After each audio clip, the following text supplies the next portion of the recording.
RTV app వార్తల్ని క్షణాల్లో చదివే అవకాశం ఉంటుంది. ఒక న్యూస్ పేపర్, ఒక టెలివిజన్ ఛానల్ మీ చేతుల్లో ఎప్పుడూ ఉంటాయి.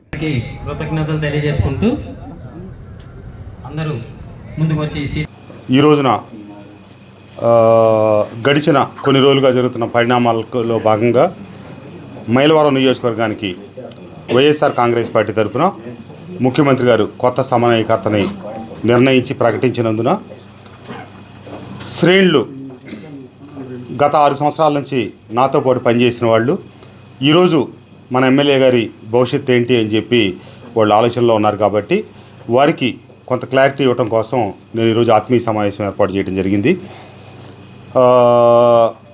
ముందుగా నాకు ఈ 6 సంవత్సరాల నుంచి సహకరించినటువంటి మైలవరం నియోజకవర్గ ప్రజానీకం మొత్తానికి కూడా నా హృదయపూర్వక ధన్యవాదాలు. అలాగే పత్రికా సోదరులు ఎవరైతే ఈ నియోజకవర్గంలో జరుగుతున్నటువంటి కొన్ని సంఘటనల్ని యథాతథంగా ఎప్పటికప్పటికి ప్రజల దృష్టికి తీసుకెళ్తా ఉన్నారో ఆ పత్రికా సోదరులందరికీ కూడా నా ధన్యవాదాలు. నేను క్రమశిక్షణ కలిగినటువంటి ఒక నాయకుడిగా గడిచిన 6 సంవత్సరాలుగా వైఎస్ఆర్ కాంగ్రెస్ పార్టీలో పనిచేస్తూ నేను రోజు ఇక్కడ ఐతవారం నుంచి బయలుదేరి మైలవరం ఎట్లాగా వెళ్తానో మైలవరం నుంచి పెడనెళ్ళే నాయకుడు నన్ను అక్కడ గడిచిన 2.5 సంవత్సరాల నుంచి ఇబ్బందులు పెడతా ఉంటే అది నిరంతరం నేను పార్టీ దృష్టిలో పెడతా ఉన్నాను. పత్రికల్లో వస్తూ ఉంది, మీడియాలో అన్ని రకాలుగా సోషల్ మీడియాలో కూడా వస్తూ ఉంది. కానీ అధిష్టానం ఏ రకమైనటువంటి చర్యలు చేపట్టకపోగా వాటి మీద సాచివేత ధోరణి కాలయాపన చేస్తా సరైన ఏ చర్య తీసుకున్నందువల్ల నేను గత కొంతకాలం నుంచి స్తబ్దతగా ఉండటం జరిగింది.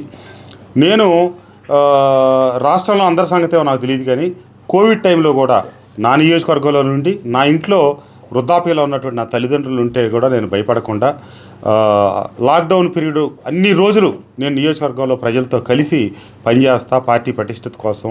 అట్లాగే స్థానిక సంస్థల ఎన్నికల్లో పార్టీ అభ్యర్థులు ఏనాటి నుంచో నమ్ముకున్న వాళ్ళందరినీ గెలిపించేదానికోసం నేను భుజస్కంధాల మీద ఎత్తుకొని వాళ్ళందరినీ గెలిపిస్తూ ముందుకెళ్తే, రెండో పక్క నా వెనక గోతులు దవ్వుతూ నియోజకవర్గంలో పార్టీని అస్థిరపరుస్తూ ఉద్దేశపూర్వకంగా గ్రూపులు ఏర్పాటు చేసి ఒక పక్క నా ప్రత్యర్థి దేవినేని ఉమామహేశ్వర గారు నిరంతరం నా మీద దాడి చేస్తూ నన్ను ఇబ్బంది పెడతా ఉంటే అతనితో కలిసి కొంతమంది ఉన్నవి లేనివి అపోహలని సృష్టించి నన్ను ఇబ్బంది పెడతా ఉన్నారు.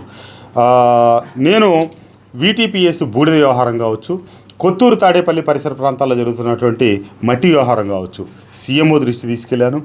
నేను అటు కలెక్టర్ గారికి కంప్లైంట్లు పెట్టాను. నా ప్రమేయం లేకుండానే గడిచిన 2 సంవత్సరాల్లో కొత్తూరు తాడేపల్లి నుంచి దాదాపుగా 1,00,000 లారీల పైచిలకు మట్టి తరలిపోతూ ఉంది. రోజు దాంట్లో వాస్తవం ప్రతిపక్ష నాయకులకు తెలుసు, కానీ కావాలని నా మీదే బురద జల్లుతా నిందలు మోపుతా నడుస్తూ వచ్చారు. నేషనల్ గ్రీన్ ట్రిబ్యునల్ 3 సార్లు వస్తే కూడా అక్కడ వాళ్ళకి సహకరించకుండా వాళ్ళని ఇబ్బందులు పెడతా నిజాలు నిగ్గుదేల్చకుండా ఉంటే నేను ఇసుక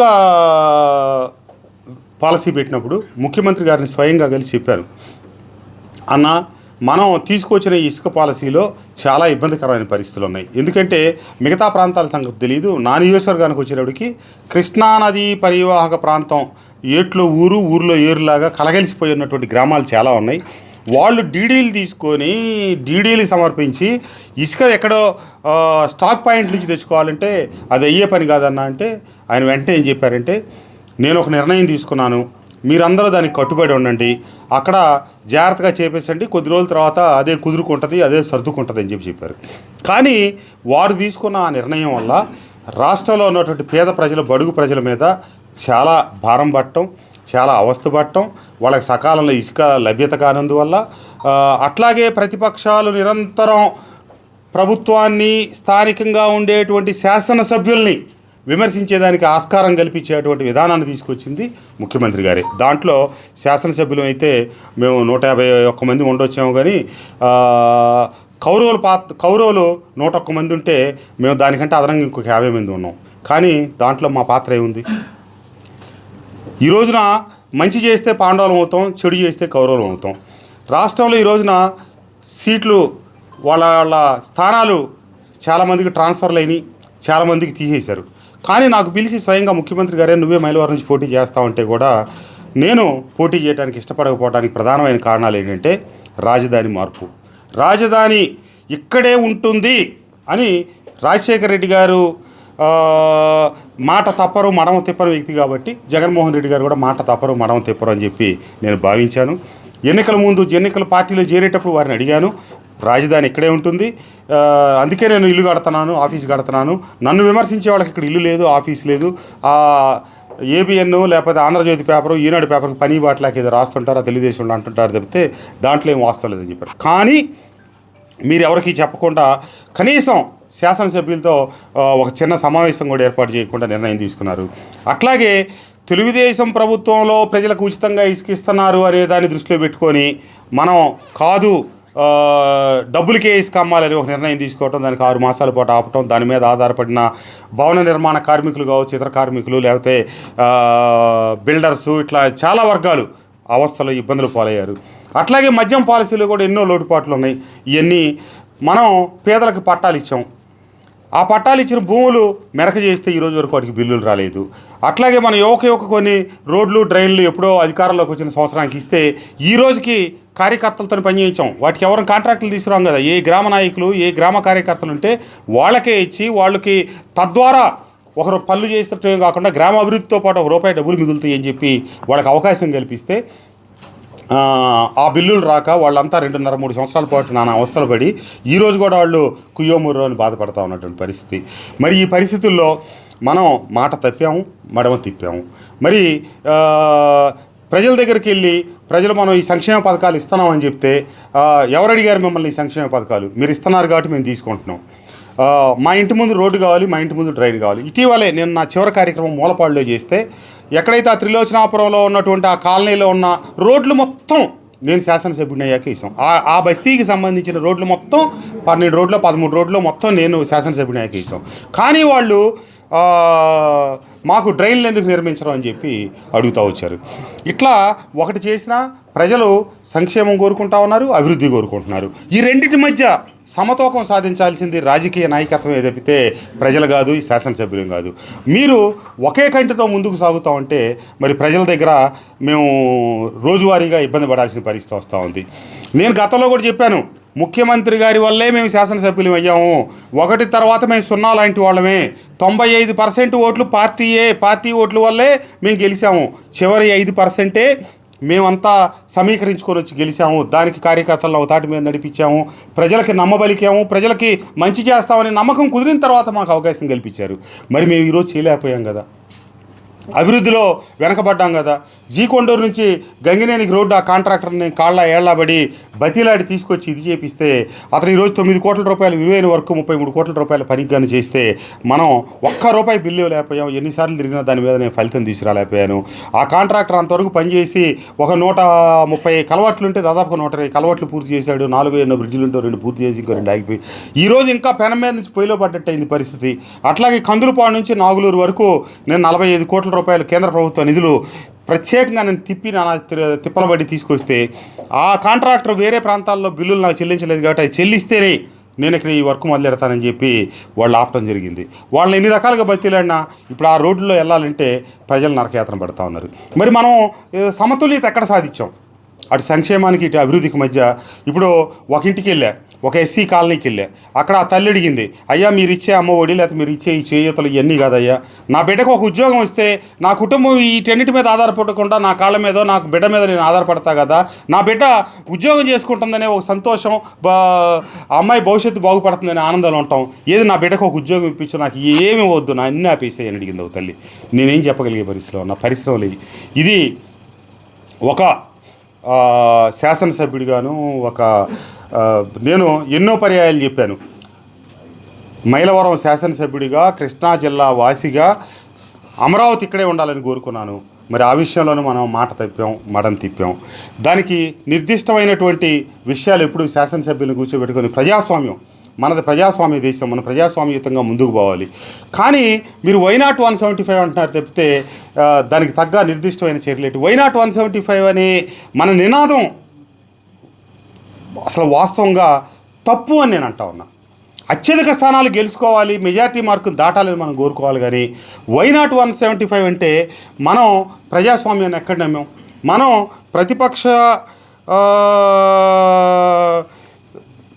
ప్రతిపక్షాలకి స్థానమే లేకుండా చేయాలనుకుంటే మరి 151 ఇస్తేనే మనం ఇన్ని చర్యలు చేపట్టాం. మరి 175 ఇస్తే మన పరిస్థితి ఏమవుద్ది, రేపు ఈ రాష్ట్రం పరిస్థితి ఏమవుద్ది, ఈ ప్రజల పరిస్థితి ఏమవుద్ది. మనం రాజశేఖర రెడ్డి గారు కూడా ఆ రోజు కుప్పంలో ప్రతిపక్ష నాయకుడు గెలవకూడదు, లేకపోతే ఇంకో చోట చిరంజీవి గారు గెలవకూడదు అనుకోవాలా. నా కాంగ్రెస్ పార్టీ గెలవాలనుకున్నారు తప్పితే ఆయన ఆ రోజున వై నాట్ 294 అని నినాదమే రాజశేఖర రెడ్డి గారు ఇవ్వాల. రాజశేఖర రెడ్డి గారు ఆ రోజు 294 నియోజకవర్గాలు ఉన్న అతిపెద్ద ఉమ్మడి ఆంధ్రప్రదేశ్ ఉన్నప్పటికీ శాసనసభ్యులకి సమగౌరవం ఇచ్చారు, వాళ్ళకి సమయం ఇచ్చారు, వాళ్ళ సమస్యలు విన్నారు. నేను ఆ రోజున నందిగామ నియోజకవర్గం ఇన్ఛార్జిగా ఉన్నప్పటికీ ఈ ప్రాంత సమస్యల కోసం వారి దగ్గరికి ఎన్ని పర్యాయాలు వెళ్ళినప్పటికి కూడా మాకు ఆయన ఇంటి గేట్లు బార్లా తెరిచిండే. కానీ నేను ఒక శాసనసభ్యుడిని కూడా ముఖ్యమంత్రి గారిని 4 పర్యాయాలు కలవటమే గగనమైనటువంటి పరిస్థితి. బయట ఎక్కడో కార్యక్రమాల్లోనో, వివాహాల్లోనో, లేకపోతే ప్రభుత్వ కార్యక్రమాలు చేసినప్పుడు ఆ వేదికల మీద వేదికను పంచుకోవటమే తప్పితే వ్యక్తిగతంగా ముఖ్యమంత్రి గారిని 5 సంవత్సరాల కాలంలో 4 సార్లు 5 సార్లు తప్పితే కలిసి ఉన్నది కూడా చెప్పుకునే అవకాశం లేని పరిస్థితి. అంతేకాకుండా సోషల్ మీడియాలో ఇక్కడ ఈ జిల్లాలో కొన్ని గ్రూపులుగా పార్టీ ఏర్పడింది. దురదృష్టం. సాంప్రదాయ రాజకీయాలకి తెరదించిన పరిస్థితి ఈ గత 5 సంవత్సరాలు బట్టి. ఎందుకంటే గడిచిన కొన్ని దశాబ్దాలుగా ప్రతి జిల్లాలో ఒక అవగాహన, ఒక అంచనా ఉంటుంది, ఎవరికి ఏం వస్తాయి, ఎవరికి ఏం జరుగుతుందని. వాటన్నిటికీ భిన్నంగా సీనియర్ శాసనసభ్యులైనటువంటి పార్థసారథి గారిని పక్కన పెట్టడం, స్థాయి లేని వాళ్ళకో లేకపోతే అర్హత లేని వాళ్ళకో తీసుకొచ్చి ఈ రోజున మంత్రి పదవులు కట్టబెట్టడం, వాళ్ళ ద్వారా ఈరోజు జిల్లా పార్టీ మొత్తం నిర్వీర్యం కావటం. మంత్రి పదవులు ఇస్తే ఆ మంత్రి పదవులు తీసుకున్న వాళ్ళు అందరినీ కలుపుకొని అన్ని నియోజకవర్గాల్లో పార్టీని బలోపేతం చేసుకుంటూ ముందుకు సాగాల్సిన వ్యక్తులు పార్టీని నిర్వీర్యం చేసుకుంటా, పార్టీని బలహీనపరుచుకుంటా, గ్రూపులు పెంచి పోషిస్తూ ఉంటే పైనుంచి వాళ్ళు ప్రేక్షక పాత్ర పోషించారే తప్పితే నిర్దిష్టమైన చర్యలు తీసుకోలేకపోవడం దురదృష్టం. అట్లాగే 2 సంవత్సరాల ముందు నుంచే ఏ రకమైనటువంటి వ్యవహారం లేకుండా ఒక పనిగా పెట్టుకొని శారద గారు ఉండడు, వెళ్ళిపోతాడు, కృష్ణప్రసాద్ పోటీ చేయడు, నేను వెళ్ళిపోతానని కాదు పోటీ చేయడు అనే రకమైనటువంటి ప్రచారాలు ఉద్దేశపూర్వకంగా ఈ జిల్లాలో వర్గాలు గ్రూపులుగా ఏర్పడిన వాళ్లే బయటికి తీసి ఆ పరిస్థితి అటు శారద గారికి గెలిపించారు. మేము నిధులున్నా లేకపోయినా శాసనసభ్యులం నాబోటి వాళ్ళందరం కూడా ప్రజలకు రోజు కనిపించుకుంటా మా ప్రయత్నం, మా వంతు మా దగ్గర. నేను విజయసాయిరెడ్డి గారి దగ్గరికి వెళ్ళి సార్ నా నియోజకవర్గ అభివృద్ధికి 50 లక్షల నిధులు ఇవ్వండి సార్ అని చెప్పి రిక్వెస్ట్ చేస్తే ఆయన మీరు వెళ్ళి ముఖ్యమంత్రి గారితో ఒక ఇనిషియల్ వేయించారంటే నేను ఇస్తానని చెప్పడం జరిగింది. నేను ఆనాటి తెలుగుదేశం ప్రతిపక్ష ఎంపీ అయిన కేశినేని నాని గారికి ఫోన్ చేసి అడిగా, సార్ ఇక్కడ ఏదో నాగులూరు గ్రామంలో కమ్యూనిటీ హాల్ కావాలి, వాళ్ళు అడుగుతున్నారు, ఒక 50 లక్షలు ఇవ్వండి సార్. ఫోన్లోనే ఆయన చెప్పి 50 లక్షలు ఆయన ఎంపీ నిధులు నాకు ఇచ్చారు. అట్లాగే సుజనా చౌదరి గారి దగ్గరికి వెళ్ళి వారి పదవీ కాలం చివరిలో అడిగితే 3 కోట్ల రూపాయల నిధులు ఎంతో అప్పుడు ఉంటే నేను నిధులు కావాలని అడగగానే వారు 2.5 కోట్లు ఇచ్చారు. కనకమేడల రవీంద్ర కుమార్ గారు అడిగితే 50 లక్షలు ఇచ్చారు. ఈ రకంగా ప్రతిపక్షాల వాళ్ళు సహకరించారు తప్పితే స్వపక్షంలో ఉన్నోళ్ళు ఒక్క రూపాయి కూడా ఇవ్వని పరిస్థితి, ఒక్క రూపాయి కూడా నన్ను అభివృద్ధికి. అయినప్పటికీ కూడా అన్ని విభాగాల్లో మైలవరం నియోజకవర్గం ముందుండేట్టుగా చర్యలు తీసుకున్నాను. నా బాధ్యత నేను చేస్తా ఉన్నాను.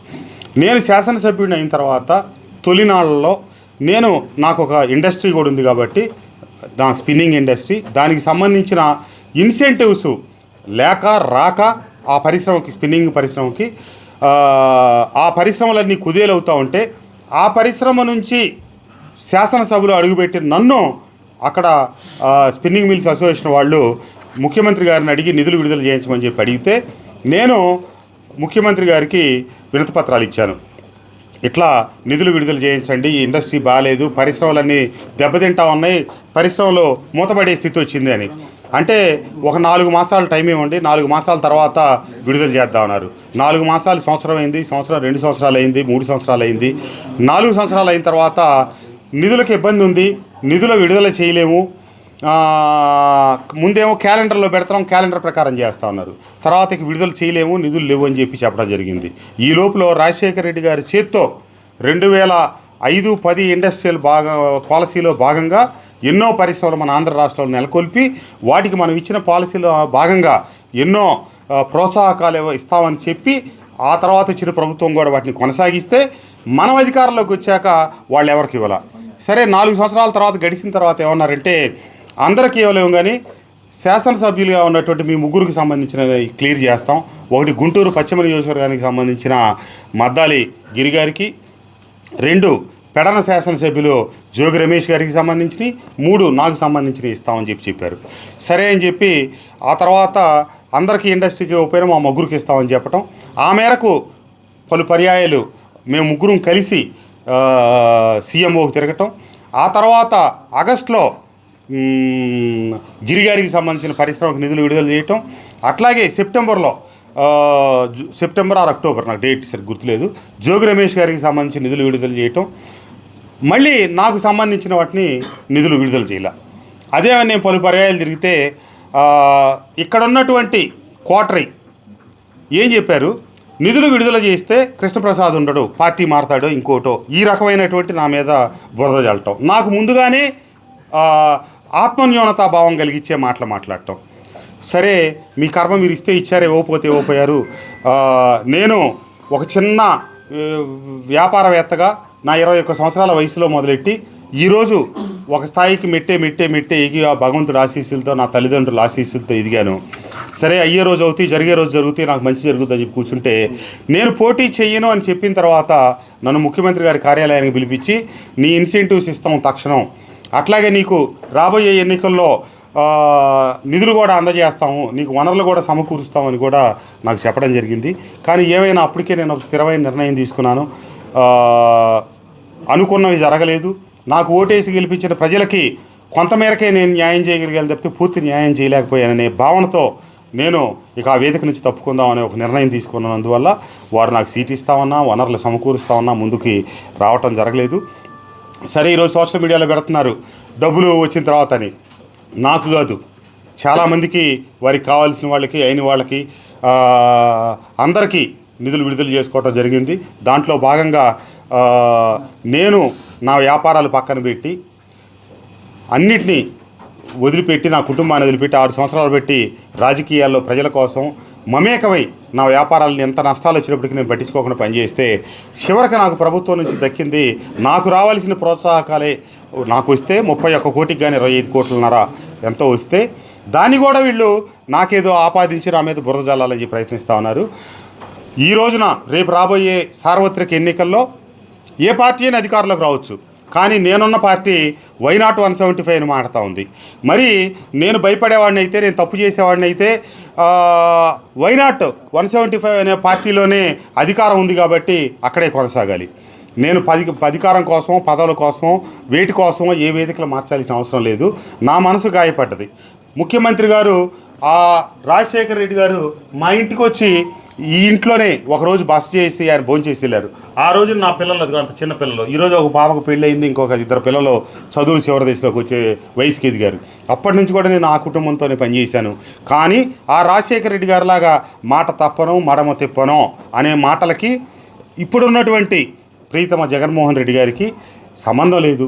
జగన్మోహన్ రెడ్డి గారు కొన్ని విషయాల్లో సమర్థులైతే కావచ్చేమో తప్పితే మేము ఊహించిన జగన్మోహన్ రెడ్డి గారు ఆ రాజశేఖర రెడ్డి గారు సమం కాదు అనే భావనతో అకారణంగా ఈ ప్రాంతం పట్ల ద్వేషం ప్రదర్శించటం తప్పితే 3 రాజధానుల ఏర్పాటు ప్రక్రియలో ఉన్న ఔచిత్యం ఏంటో చెప్పండి. ఏ ప్రాంతాన్ని అభివృద్ధి చేస్తామంటే ఏ ప్రాంతం వాళ్ళు కాదన్నారు చెప్పండి దయచేసి.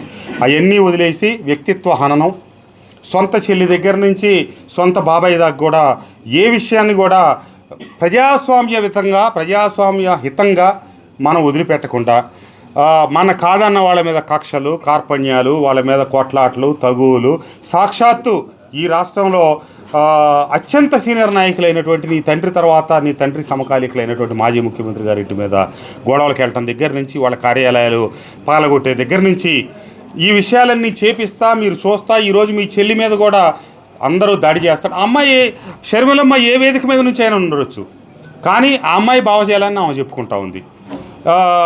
ఇంకొకళ్ళు చెప్పుకుంటా ఉన్నారు. వెంటనే వాళ్ళ మీద దాడులు చేయించడం, ఈ రాష్ట్రంలో ఉంటే ఉండండి పోతే పోండి అని చెప్పి పరిశ్రమల మీద హుకుం జారీ చేయటం, ఇదంతా దీర్ఘకాలంలో ఈ రాష్ట్రానికి పెనుశాపం. ఈ రాష్ట్రానికి రావాల్సినటువంటి ₹1 సంపాదించటం, మరొక రూపాయి ఖర్చు పెట్టడంలో కుటుంబాల్లో కావచ్చు, వ్యాపారాల్లో కావచ్చు, రాష్ట్ర ప్రభుత్వాల విషయంలో కావచ్చు తప్పు కాదు. కానీ మనం ఆదాయ సముపార్జన చేయకుండా అప్పులు తెచ్చి కేవలం సంక్షేమాన్ని ముందుకు కొనసాగిస్తే రేపటి రాష్ట్ర భవిష్యత్తు ఏంటి, రాష్ట్రంలో ఉన్నటువంటి పేదల బిడ్డలు ఆ రాజశేఖర రెడ్డి గారి హయాంలో కావచ్చు, తర్వాత ప్రభుత్వాల్లో కావచ్చు ఇచ్చే ఫీజు రీఎంబర్స్మెంట్ల ద్వారా చదివిస్తే చదువుకున్న బిడ్డలు రేపు వాళ్ళ భవిష్యత్తు ఏంటి, వాళ్ళు ఈ రాష్ట్రంలో ఉండకుండా పొరుగు రాష్ట్రాలకు వలసపోవటమే తప్పితే ఈ రాష్ట్రంలో ఆ తల్లిదండ్రులతో కలిపి ఉద్యోగాలు చేసుకునే పరిస్థితి ఈ రాష్ట్రానికి ఉందా, రాబోయే రోజుల్లో వస్తుందా అనే భయంతో ఈ నిర్ణయం తీసుకోవడం జరిగింది. ఇప్పటిదాకా నేను ఆ పక్షాన ఉన్నా కాబట్టి నేను కడిగిన ముత్యాన్ని, లేకపోతే అందరికీ మంచివాడిని, లేదా మీడియాలో కావచ్చు, సోషల్ మీడియాలో కావచ్చు నా వ్యక్తిత్వాన్ని హరించే విధంగా ఎన్నో రకాల గతంలో మాట్లాడిన స్టేట్మెంట్లని ఇంకొక వాటిని అనుకరించి మిక్స్ చేసి చాలా గ్రాఫిక్స్ కథనాలు రేపటి నుంచి వండి వార్చబోతా ఉన్నారు. వీటికి ఎందుకంటే గడిచిన 5 సంవత్సరాల నుంచి మీ నాయకత్వంలో జరుగుతున్నటువంటి పరిణామాలని గమనించా కాబట్టి నా మనసుని గట్టిపరుచుకున్నాను, నా గుండెల్లో ఆత్మస్థైర్యాన్ని నింపుకున్నాను. నేను నమ్మిన ప్రజలు నా వెనక అండగా ఉంటారనే ఒక భరోసాతో నా రాబోయే రోజుల్లో నేను ఏ వేదికను తీసుకొని రాజకీయాల్లో కొనసాగుతాననే విషయాన్ని అతి త్వరలో నేను ఆలోచించుకొని మీ అందరికీ తెలియపరుస్తానని చెప్పి ఈరోజు పత్రికా సోదరులందరికీ తెలియజేస్తూ ఈ కార్యక్రమానికి వచ్చిన మీ అందరికీ నా హృదయపూర్వక ధన్యవాదాలు, నమస్కారాలు, సెలవు. నేను ప్రత్యేకమైనటువంటి రాజీనామా నేనేం చేయలేదు, కానీ త్వరలో ఫార్మాలిటీ ఏదంతా తప్పకుండా ఆ పని కూడా పూర్తి చేస్తాను. 2 రోజుల నుంచి మీ అనుచరులు కార్యకర్తలతో సమాచారం జరుగుతున్నారు. ఎక్కడ కూడా మీ అంతరంగాన్ని బయటపెట్టడం అసలు ఏ పార్టీలో చేరాలనుకుంటున్నారు, ఎక్కడి నుంచి పోటీ చేయాలనుకుంటున్నారు? అది ఇంకా పూర్తిగా నిర్ణయం తీసుకోలేదు. నాకు మిత్రులు కాంగ్రెస్ పార్టీ ఇప్పుడు చేరినటువంటి నాయకులు మంగళగిరి శాసనసభ్యులు రామకృష్ణారెడ్డి గారు ఫోన్ చేశారు. మీరు కాంగ్రెస్ పార్టీలోకి రండి, మనం కలిసి ప్రయాణం చేద్దామని చెప్పి ఆయన అడిగారు. అట్లాగే బీజేపీ నుంచి అడిగారు, అలాగే తెలుగుదేశం పార్టీ నుంచి అడిగారు, అలాగే జనసేన వారు కూడా అడిగున్నారు. ఏదైనటువంటిది నేను కొంత మిత్రులతో, కొంతమంది సన్నిహితులతో సంప్రదించి ఒక నిర్ణయం తీసుకొని మీ అందరికి తెలియజేస్తా. ఈ రోజు వరకు అయితే నేను నిర్ణయం తీసుకోవాలి. పార్టీలో చేరకముందే తెలుగుదేశం పార్టీలో దేవినేనమ్మా మిమ్మల్ని పూర్తి స్థాయిలో నన్ను విమర్శలు చేశారు, ఎలా చూస్తారు? అది వారి విజ్ఞతకే వదిలేస్తా ఉన్నాను. ఇదే కాదు, గతంలో కూడా చాలా విమర్శలు చేశారు వారు. నేను ఇంతకుముందే చెప్పాను, సత్యమేవ జయతే. కాలమే చాలా సమస్యలకి, చాలా విషయాలకి సమాధానం చూపుతుంది, వాటికి పరిష్కారం కూడా చూపుతుంది. దేవినేని ఉమామహేశ్వరరావు గారు చేసినటువంటి విమర్శలన్నిటికీ ఖచ్చితంగా కాలమే సమాధానం చెప్తుంది. ఇప్పుడు వీటీపీఎస్ బూడిద విషయం దగ్గర నుంచి కొత్తూరు తాడేపల్లి మట్టి వరకు మా పార్టీలో వాళ్ళని ఇబ్బంది పెట్టిన వాళ్ళే, ఉమామహేశ్వరరావు గారు ఇబ్బంది పెట్టిన వాళ్ళే.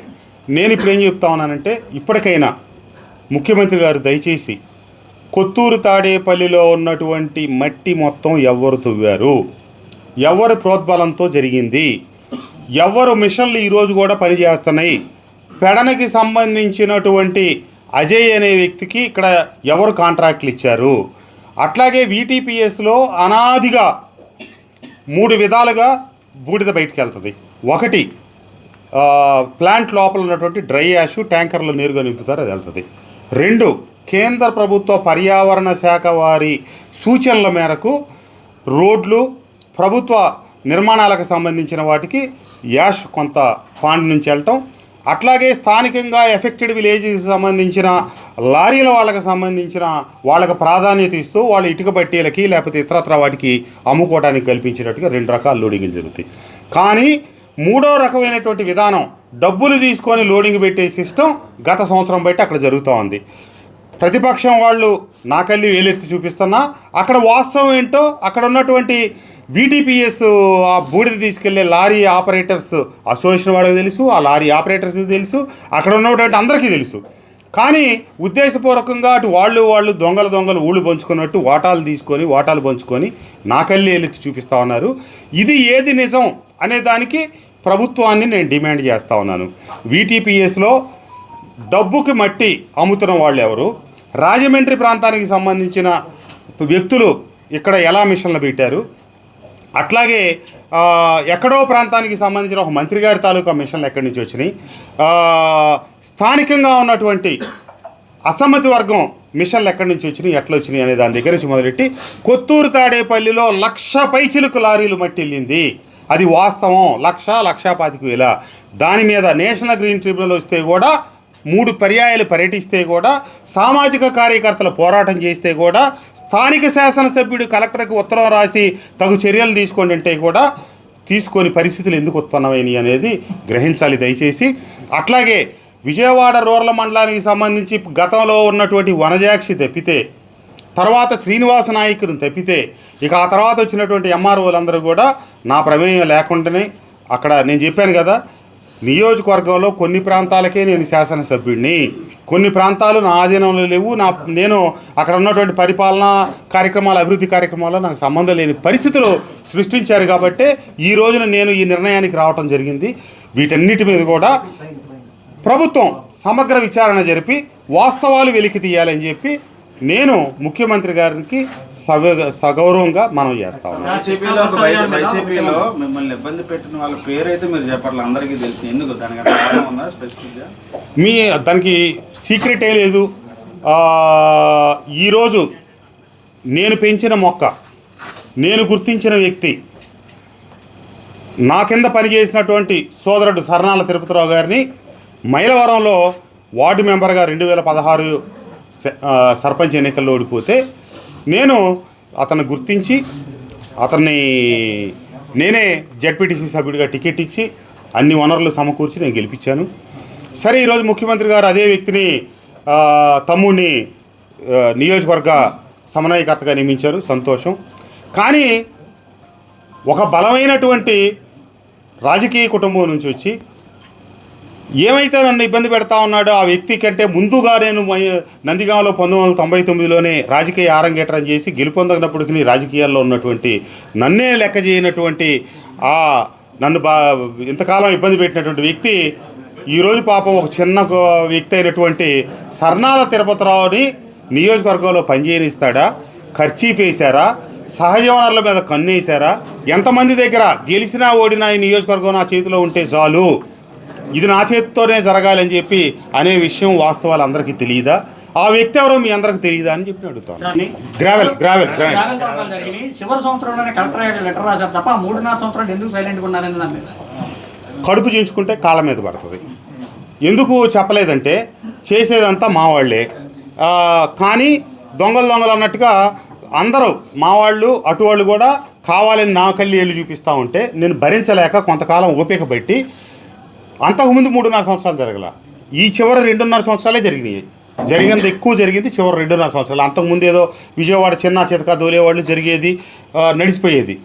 కానీ నా ఈ మొత్తం విషయాల్లో అత్యంత బాధాకరమైన అంశం ఏంటంటే, నన్ను నా ప్రతిపక్షం కూడా విమర్శించినటువంటి కీలకమైన అంశం ఏంటంటే, నన్ను ఎవరైతే ఇబ్బంది పెట్టాడని చెప్తున్నానో మీ అందరికీ తెలిసిన వ్యక్తి ఎవరైతే ఉన్నాడో అతను ఇంటెలిజెన్స్ నివేదికలు మార్చి ముఖ్యమంత్రి గారి దగ్గర పంపించడం, ఐపాక్ నివేదికలు మార్చి ముఖ్యమంత్రి గారి దగ్గర పంపించడం, నేను మైలవరం నియోజకవర్గంలో ఉన్నటువంటి గ్రామాల్లో వైఎస్ఆర్ కాంగ్రెస్ పార్టీ నాయకులు కార్యకర్తలు ఎన్ఆర్జీఎస్ నిధులు తీసుకొచ్చి పనులు చేస్తే వాళ్ళకి బిల్లులు రాక ఆర్థికంగా అస్తవ్యస్తమైనటువంటి పరిస్థితిలో ఉన్నటువంటి వాళ్ళని ఆదుకోవటం కోసం గ్రామాల్లో ఒకనాడు నీరు చెట్టు కింద ప్రభుత్వ నిధులు వెచ్చించి చెరువులు బాగు చేస్తే అవసరం లేకుండా కార్యకర్తలే మట్టి తీసుకెళ్ళి పొలాలకి రైతులకి ఉపయుక్తంగా ఉండే దానికోసం అమ్మేటట్టుగా చెరువులకు అనుమతులు ఇప్పిస్తే అక్కడ ఉన్నటువంటి ఆ గ్రామంలో పార్టీలకు అతీతంగా ట్రాక్టర్లకి మిగతా సీజన్లలో పనులు ఉంటాయి. ఎండాకాలం ట్రాక్టర్లకు ఏ పనులు ఉండదు. ప్రతి గ్రామంలో 100 ట్రాక్టర్లు ఉంటాయి. వాళ్ళకి ఇంకొంచెం ఆర్థికంగా వెసులుబాటు ఉంటుందని చెప్పి నేను ఆ గ్రామాల్లో అనుమతులు ఇప్పిస్తే చెరువులకి మట్టి దవ్వుకోవడానికి సాక్షాత్తు ముఖ్యమంత్రి గారు నన్ను ఇంటికి పిలిపించి, నువ్వు గ్రామాల్లో చెరువులకి అనుమతులు ఇప్పించి నువ్వు గ్రామ నాయకులతో కలిసి కుమ్మక్కయ్యి అవినీతికి పాల్పడ్డావని చెప్పి నా మీద చెప్పారు. నేను ముఖ్యమంత్రి గారితో చెప్పాను, అన్న మీరు తీసుకున్న నిర్ణయాల వల్లే వాళ్ళు ఆర్థికంగా ఇబ్బంది పడ్డారని చెప్పి నేను చెరువులు అనుమతి ఇప్పించాను. మీరు అన్నమాట కనీసం నన్ను ప్రతిపక్షాల్లో ఉన్నోడు కూడా ఒక మాట కూడా అనలేదు.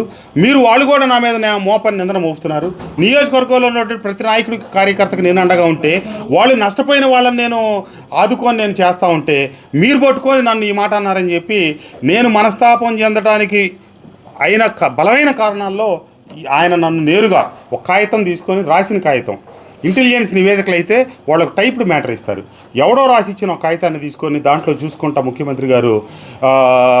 అంతేకాకుండా మైలవరం నియోజకవర్గంలో పెట్టి 2-3 ఇన్ఛార్జీలు కూడా సైదారావు లేకపోతే నారాయణ కమ్మోళ్ళని తెచ్చిపెట్టావు నువ్వు అన్నారు.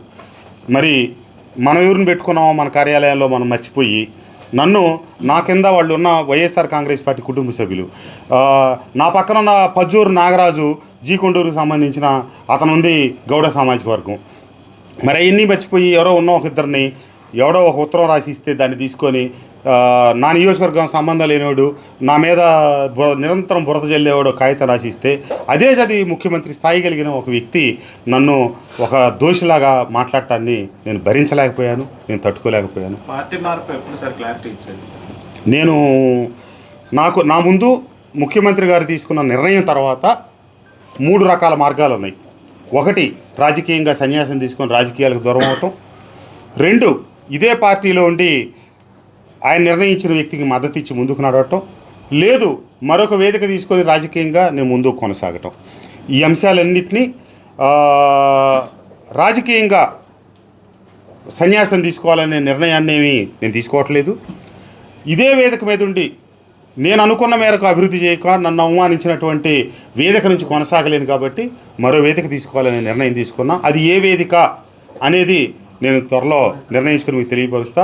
రాజ్యాంగబద్ధమైనటువంటి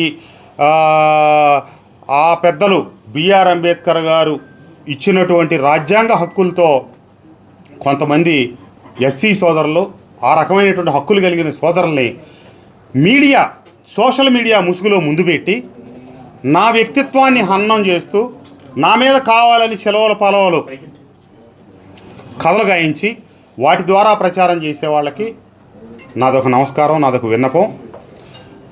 రాబోయే 2024 ఎన్నికలే ప్రజా సమీక్షకి అవకాశం. మనం 5 సంవత్సరాలు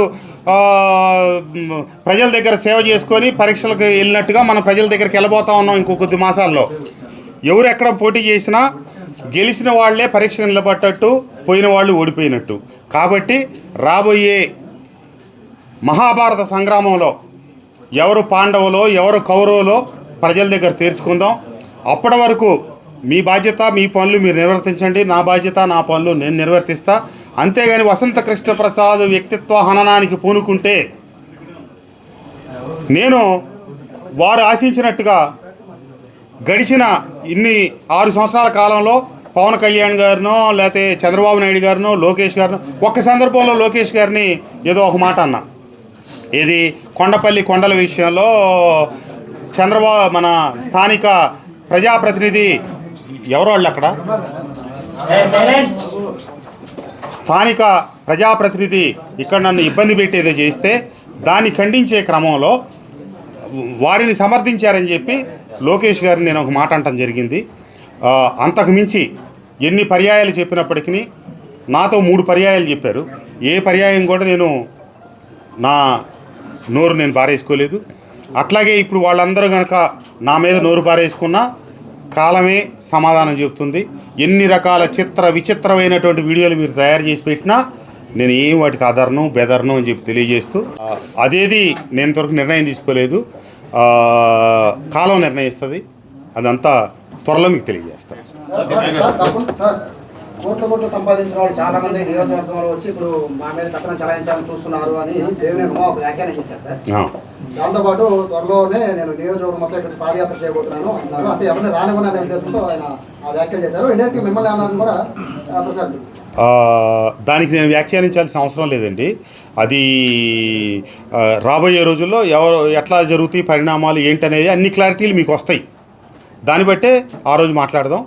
అతను మాట్లాడటం అనేది అతను ఏ రకంగా మాట్లాడేది అతని మాట్లాడే విధానం మీ అందరికీ తెలిసిందే.